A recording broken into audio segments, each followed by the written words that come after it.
बिस्मिल्लाहिर्रहमानिर्रहीम। व्यूवर्स, मैं हूं आसिम जिलानी और आप देख रहे हैं आसिम जिलानी यूट्यूब चैनल।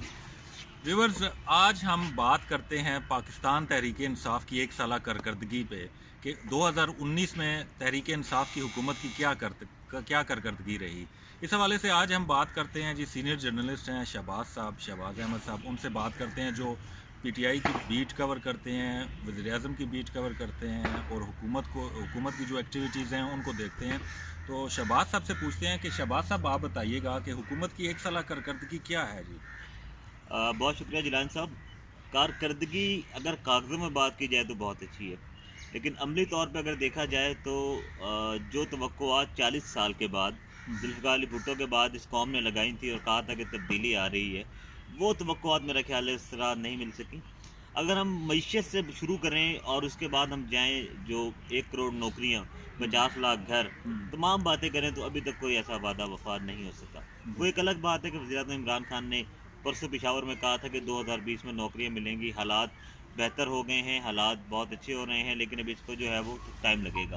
लेकिन 2019 में जो हमने ऑब्ज़र्व किया है, देखें 23 रुपये सिर्फ पेट्रोल 2019 में महंगा हुआ, यानी कि एक साल में 23 रुपये पेट्रोल महंगा होने का मतलब ये है कि आपकी जो अशिया ज़रूरी है वो सब महंगी हो गई हैं। आपकी ट्रांसपोर्टेशन महंगी हो गई है, आपके घर का राशन, एक गरीब जिसका 10,000 में बजट बनता था वो 15, 17, 18,000 में चला गया है।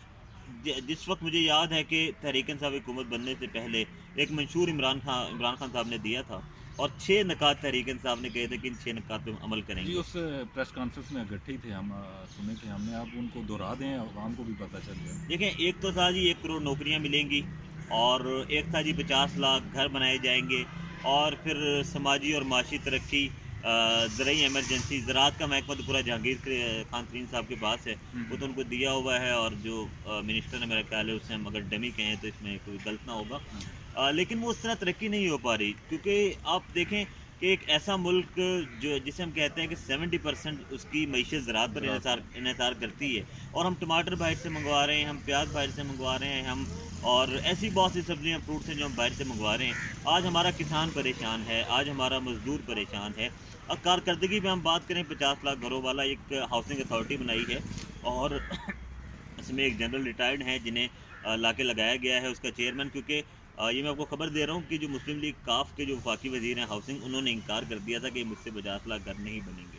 तो अच्छा। उसके बाद जो है फिर एक हाउसिंग अथॉरिटी बनाना पड़ी, और उसके बाद एक जो जनरल रिटायर्ड हैं उन्हें लाके पीएम ऑफिस में बिठाना पड़ा और ये प्लान करना पड़ा। यहाँ इस्लामाबाद में 4 तकरीबन जगह इन्होंने लोकेट की हैं, लेकिन अभी तक अमली तौर अमले पे पे कुछ अमली नहीं कोई है। तौर पे कोई काम नहीं हो सका। नौकरियों का वादा था, नौकरियां आपके सामने हैं। जो अगर आप मीडिया की बात करें तो मीडिया में इस वक्त बड़ा बहरान है, और अगर दूसरी नौकरियों की बात करें, देखें बात ये है कि अब लोग ये कह रहे हैं कि नौकरियां देने का वादा किए थे, लेने का वादा किया था। हाँ। अब ये हालात आ गए, तो मैं समझता हूँ कि जो 6 के 6 पॉइंट थे, अब 2020 जो कि शुरू होने वाला है, तो अल्लाह करे खान साहब का वादा वफा तो हो जाए। अब आप ये जो कह रहे हैं कि महंगाई इस कदर बढ़ी है, तो क्या आवाम के जो पेट हैं वो, ये जो खान साहब के नारे हैं कि नहीं छोड़ूंगा, करप्शन के खिलाफ जंग है, इससे आवाम के पेट नहीं भरते? आपका भरता हो तो मेरे इल्म में नहीं है, लेकिन कम अज़ कम एक गरीब का पेट मेरा ख्याल नहीं, है मैं नहीं मैं यही भरता। पूछ रहा हूँ ना कि जिस देख, तरह वो ये नारे लगा रहे हैं, चलें गरीब का उसी पेट उसी तो इससे उसी नहीं पर भरता। उसी पर ही आ जाते हैं। छोड़ दें सब महंगाई, छोड़ दें सब काम, एहसाब पे आ जाएं। अभी जो नैब ऑर्डिनेंस, तरमीमी ऑर्डिनेंस है, ये क्या है? एनआरओ। ये मदर ऑफ एनआरओ है। ये मैं आपको बताऊं ये किन को बचाया गया है। ये आप देखिएगा जब ये इम्प्लीमेंट होगा, ये मालम जब्बा केस और बीआरटी केस में तहरीक इंसाफ के अपने लोग बचेंगे। इसमें परवेज खटक साहब, जिन जो शायद गिरफ्तार भी हो जाते लेकिन अब नहीं हो सकेंगे, क्योंकि इस नैब तरमीमी ऑर्डिनेंस में बेसिकली इख्तियारात से तजावुज़ की वजाहत कर दी गई है। पहले उसकी तारीफ थी, अब उन्होंने कहा है जी जिलानी साहब आप वफाकी वजीर थे और आपने इख्तियारात से तजावुज़ किया, पहले नैब गिरफ्तार कर लेता था, अब नहीं अब नहीं करेगा। करेगा। अब नैब को साबित ये करना पड़ेगा कि इख्तियारात से तजावुज़ के बाद आपने माली तौर पर कितनी करप्शन की है, जी जी। क्या फ़ायदा आपने उठाया है। तो बेसिकली ये अपने लोगों को नवाजने का तरीका है, और मैं समझता हूँ कि अपोजिशन जो शोर कर रही है, वो भी अपोजिशन भी इसमें इन्वॉल्व है, क्योंकि इस केस में देखें कि आपने ये बात छेड़ दी है साहब की, तो मैं थोड़ा सा इसकी वजाहत कर दूं।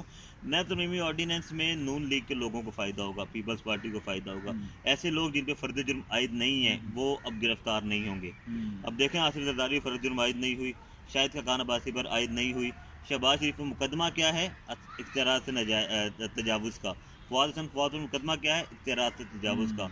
अब नैब को ये साबित करना है कि उन्होंने कितना पैसा बनाया, यानी कि ये मिले हुए हैं इस काम में, और कोई अहसाब कोई इस मुल्क में उस तरह का नहीं हो रहा, यानी गिरफ्तारी अहसाब नहीं है। ये जो यू टर्न है ये तो अपोजिशन के लिए फ़ायदा मंद होगा। ये अपोजिशन और हुकूमत दोनों को फ़ायदेमंद होगा, यानी कि जैसे एक पंजाबी का मुहावरा है कि इस हमाम, पंजाबी कह रहा हूँ, इस हमाम में सब नंगे हैं। हाँ। तो ये वही है, ये बात तो हमने की है साहब की। तो बाकी जो नारे वादे परसों भी कह रहे थे कि ओवरसीज़ पाकिस्तानी जो हैं वो पाकिस्तान में आ जाएं, हाँ। अब मुल्की हालात बेहतर हो गए हैं। तो वो मैंने एक सोशल मीडिया पे एक दोस्त का कमेंट पढ़ा, उसने कहा कि जी इस महात्मा की बातों में ना आना, हाँ। ये हमें भी इस तरह चुपड़ी बातों है जो है वो इसने हमें वर्क लाया था।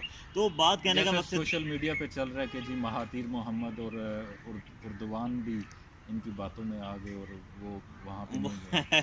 वो सोशल मीडिया पे ऐसे चल रहा है कि वो लोग कह रहे हैं कि वो जब यूएन में खान साहब ने तकरीर की थी तो लोगों ने शायद समझा था कि ये बहुत बड़े लीडर हैं, और लेकिन जब उन्होंने एक और जो तस्वीर ज़ेरे गर्दिश में महातीर इनके साथ वॉक कर रहे हैं, तो आगे लिखा हुआ है कि खान साहब ने महातीर को कहा है कि आप चलें, मुझे यहाँ से यू टर्न लेना है। तो ये कहने की बात है, लेकिन जिलान साहब नाउमीदी तो एक कुफर है, हाँ। और उम्मीद इंसान को रखनी चाहिए। दूसरी बात जो आपने कही, वाकई किसी का पेट नहीं भरता, नहीं छोड़ूंगा, नहीं हाँ। करूंगा इनसे। गरीब को 2 वक्त की रोटी चाहिए, उसके घर में बच्चों को दूध चाहिए, उसको सस्ती बिजली चाहिए। एक जिक्र और मैं इस आपकी वीडियो को तवज्जो से कर दूं कि FPA फ्यूल प्राइस एडजस्टमेंट आजकल लोग बाबी सोशल मीडिया पे बड़ा वायरल हो गया कि इस खिलाफ मुहिम चलाई जाए। जो बिल है, एक शख्स का बिल 400 का है, फ्यूल प्राइस एडजस्टमेंट उसको 800 रुपये लगी हुई है, यानी कि गरीब 400 के बिल पे 1200-1300 रुपये भरे। तो ये इसके अलावा नीलम जरम सरचार्ज और टैक्सेस, PTV टैक्स है, इवन के मसाजिद में PTV टैक्स हमने लगते हुए देखते हैं। PTV टैक्स भी अजीब है, हर जगह पे रियासत का होता है कि जी रियासत को ये सहूलियत। हालांकि मैं सच्ची बात कह रहा हूँ कि आप अभी YouTube निकाल के या अभी ऑनलाइन चेक कर लें, 20 से 25 लोग PTV देख रहे होंगे, और घर में कितने लोग PTV देखते हैं ये मुझे और आपको मालूम है। तो बात जिलान साहब कहने का ये है कि 2019 में जो वादे तरीके साहब ने किए थे, अब जो उनके जो अपने कारकुन हैं वो भी नाला हैं, और मैंने बहुत से लोगों को पर्सनली सुना है जो ये कहते हैं कि हमसे गलती हुई है। अल्लाह करे खान साहब जो वादे किए हैं कि 2020 अच्छा साल है, कह रहे हैं कि मैशियत ICU से निकल आई है, अल्लाह करे निकल आई हो। हमें तो देखें, मुझे आपको क्या चाहिए, हमें एक गरीब बंदे को ये नहीं चाहिए कि इस वक्त UN क्या कर रहा है, पाकिस्तान में कर्जा कितना हो गया, उसको ये चाहिए कि उसको 2 वक्त की रोटी घर में मिलेगी नहीं मिलेगी, उसको शेल्टर मिलेगा नहीं मिलेगा, उसको बिजली पानी गैस मिलेगी नहीं मिलेगी, ये उसके हैं, और ये अभी तक वादे वफा नहीं हो सके। बहुत शुक्रिया शहबाज। व्यूवर्स, आज हमने डिस्कशन की जी कि 2019 में हुकूमत की क्या करदगी थी। उम्मीद करते हैं कि 2020 खुशियों का साल हो, आवाम के लिए सहूलियात इसमें हों, गरीब के लिए 2 वक्त की रोटी के लिए कोई इक़दामात उठाए जाएं, ऐसी पॉलिसियां बनाई जाएं जिससे गरीब का पेट भर सके। वीडियो पसंद आए तो इसे लाइक कीजिएगा, शेयर कीजिएगा। बहुत शुक्रिया।